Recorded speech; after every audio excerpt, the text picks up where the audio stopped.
El 14 de mayo de 1717, el gobierno de Felipe V, el primer rey en España de la dinastía borbónica, dictó su orden. Hasta 41 poblaciones de su reino podrían ser destino de un pueblo nómada, cuya historia se ha escrito desde entonces con las letras de la intolerancia y del miedo al extraño. Asturias estaba entre ellas. Apartada del resto del mundo por la barrera natural que suponía la cordillera cantábrica, no se alteró mucho al principio, recién llegada a la Real Orden, pero en 60 años cambió la cosa, hasta el punto de darnos un documento único. Aunque ahora, desde nuestros ojos de ciudadanos de un lejano siglo XXI, nos resulte, por fortuna, extraño y a cierto punto cruel, porque en 1777 se ordenó en nuestras tierras la persecución del pueblo gitano.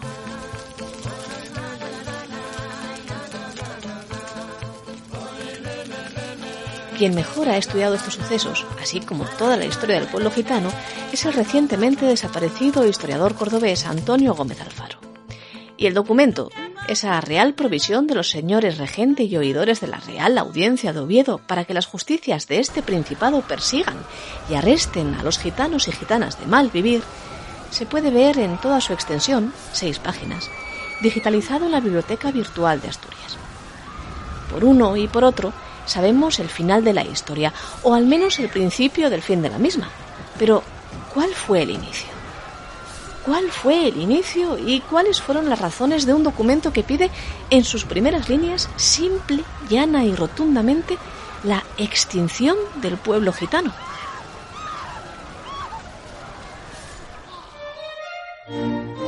Pues todo empieza, como les digo, en 1717. Ese año, en la primavera, el rey Felipe V declara 41 poblaciones donde pueden asentarse los gitanos, poblaciones que se verán ampliadas con el devenir de los tiempos a 75, y en las que confluían las circunstancias necesarias como para que se pudiera controlar a unos pueblos considerados peligrosos por su vida nómada, por sus costumbres extrañas al común y, en general, por las fechorías que se les atribuían, aunque solo fuera sobre el papel. No obstante ser esta ciudad y capital del Principado uno de los lugares destinados a domicilio de gitanos, cuenta entre sus felicidades la dicha de que no la frecuentan, y aunque algunos pocos habitan divididos en otras villas y lugares, es con conocidos oficios y constable permanencia en ellos, y en sus respectivos parajes, sin que se advierta vagueen a ferias y mercados ni se acuadrillen para fin alguno. En este texto, que sale de la Audiencia de Oviedo en el año 1745 para dar cuentas al rey de la actitud del pueblo gitano en Asturias, la verdad es que este no sale muy mal parado. No, hay pocos representantes del mismo en la mal comunicada Asturias, y los que hay respetan las normas, aunque también nos dicen que... Y si alguna vez el apetito a vivir del robo y gozar licenciosa vida ha producido semejante civil monstruo, se ha solicitado su exterminio con las providencias que, arreglándose a las antecedentes pragmáticas, ha expedido este tribunal. Vaya. Y el no haberse perfectamente conseguido tan deseado y justo fin ha dependido de la facilidad que tienen en refugiarse y tomar asilo en los pórticos de las iglesias y el no haber casa alguna de recogimiento donde poder retener, para su castigo y enmienda, a las mujeres que los acompañan, auxilian y refugian. En esta época, las familias gitanas no llegaban a 900 en toda Asturias, pero ya eran expertas, ya lo ven, en huir de la justicia cuando ésta pretendía exterminarles, claro. Ni tampoco todo el mundo, a tenor de esa referencia a las mujeres auxiliadoras de los nómadas huidos, defendía las prerrogativas de las autoridades. En pocos pueblos y en pocas latitudes se habla tan a las claras de exterminio como en el siglo XVIII con el pueblo gitano. Pero así fue la cosa. Prisión en cárceles, envío a trabajos forzados o a los barcos que partían a ultramar para a veces nunca volver. El exilio a África o la reclusión en centros y en hospitales eran algunas de las medidas que se tenían, paulatinamente, con los componentes del pueblo gitano, según recordaba hace unos años aquel historiador, Gómez Alfaro. A partir de 1749 comenzaron a aplicarse estas medidas, y a este periodo se le conoce como la Gran Redada. No suele mencionarse mucho en los libros de historia, más centrados en otras lides. Pero andando el tiempo, llegamos a 1777.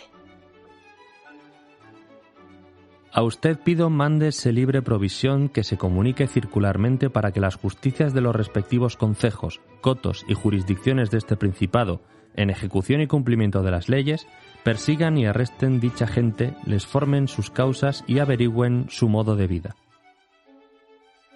Este documento son los últimos coletazos de un problema que ya por entonces, apenas 30 años después de la Gran Redada, comenzaba a ser incómodo para la corona, ahora liderada por Carlos III. Había sido el hermano de este, Fernando VI, quien llevase las riendas de la Gran Redada, un episodio que pronto se ordena olvidar. «Hace poco honor», dijo el rey Carlos, «a la memoria de mi hermano». En la Gran Redada se había propuesto, no tan veladamente, el exterminio total del pueblo gitano. Los propios documentos así lo dicen. El marqués de la Ensenada, por ejemplo, habla de que ha de extinguirse, si es posible, esta generación. Hubo sentencias de horca. Se buscó y se alentó un genocidio, pero entonces llegó la Ilustración y la luz, mal que bien, se impuso sobre la oscuridad del odio. También, incluso, en el lenguaje. En 1783, y por medio de una pragmática sanción, Carlos III se retractó de lo ocurrido en la Gran Redada y en sus años previos. Reconoció que los gitanos eran súbditos como cualquier otro y que, por tanto, habrían de tener derecho al acceso a todo tipo de trabajo y a habitar en cualquier lugar del reino. Además, esta pragmática sanción prohíbe, a partir de entonces, hablar de gitanos, hasta en su propio título. Es la pragmática sanción en fuerza de ley en que se dan nuevas reglas para contener y castigar la vagancia de los que hasta aquí se han conocido con el nombre de gitanos, o castellanos nuevos, con lo demás que se expresa. Así se llama. Las reglas, ahora, irían dirigidas a toda clase de malhechores, y se iniciaba la pragmática con el rey diciendo que los que llaman y se dicen gitanos no lo son por origen ni por naturaleza, ni provienen de raíz infecta alguna. Es decir, que ya no habrían de referirse como malhechor a nadie por formar parte de una etnia determinada, sino solamente por sus hábitos, y que el término de gitano, cuando se empleaba como sinónimo de vagabundo o de criminal, habría de borrarse de cualquier documento oficial. Aún así, siguió mirándose mal durante muchos años a un pueblo que la propia audiencia de Oviedo definió en su respuesta a corte de sensual, de muy dado a la vida licenciosa y a los asuntos de mujeres, gitanas o no. Aquí, en Asturias, se decía que vivían bajo los hórreos porque nadie o muy pocos quería darles cobijo, que trabajaban de herreros, de costureras o de gaiteros, cuando no de maleantes, pero que es poco lo que se puede decir de ellos, porque no llegan las familias gitanas a 30. A 30, años después de contarse en casi 1 millar. Un total, según el censo que se hace en 1788, de 53 gitanos, que restaron tras la Gran Redada de mediados del siglo. Los números hablan, pero no se detiene la historia, porque esta nunca se frena, nunca para bien o para mal. Y este que les acabo de contar es solo uno de los episodios que apuntalan la triste historia olvidada de un pueblo perseguido desde tiempos inmemoriales. También, tristemente, después de las luces de la Ilustración, pero esa ya es otra historia.